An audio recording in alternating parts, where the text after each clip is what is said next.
So I want to talk about just the overview of Chinese herbal medicines. And first of all, we have classical formulas versus modern formulas. Classical formulas have been written down in some classic, usually before 1911. So in terms of the history of Chinese herbal medicine, our oldest formulas come from the 2nd century. This was Zhang Zhongjing's formulas that were collected into the Shānghán. He never wrote a book called Shānghán. He died with 300 prescriptions, that he had collected and commented on over the course of his life. Zhang has a very interesting life, but basically he was a wanderer and he studied with a lot of herbalists and he wrote down formulas with commentary. But he was in a region of China that really had very few herbs at his disposal. If you look at all of his formulas, there's probably 60 herbs that are used over and over and over again in different combinations. And that's because he was restricted by where he was. People that stick to Shānghán prescribing now, I think it's very antiquated. I think Chinese medicine has come a long way since the 2nd century. And there's no advantage to just being a Shānghán practitioner. I think it's a very old-fashioned focus. And so said, some of his formulas survive in common use today in China. Maybe 10 formulas are commonly used out of all of his 300 formulas. After he died, the formulas made their way to the Imperial Medical School, and they were separated into 2 different texts. One was the Shānghán, which means injury by cold. So Zhang's material was separated into 2 volumes, the Shānghán, which means injury by cold, external cold, and that sort of is the 6 divisions of exogenous attack. And then everything that was for, everything else was put into a book called Jingui Yaluan, which is gynecology, dermatology, pediatrics, internal medicine, and so on. So they were separated and people were meant to memorize the formulas and so on. Around the 5th century, those formulas were taken to Japan by Korean Buddhist monks. Japan was exposed to those formulas at that time.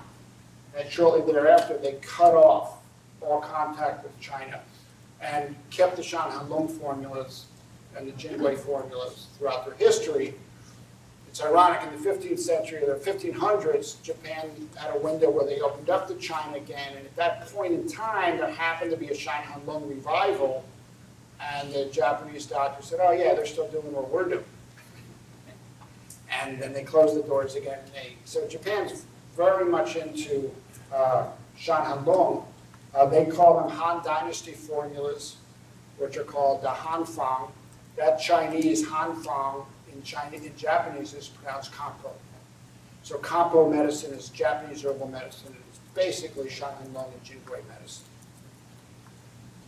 But Chinese herbal medicine really grew after Shānghán.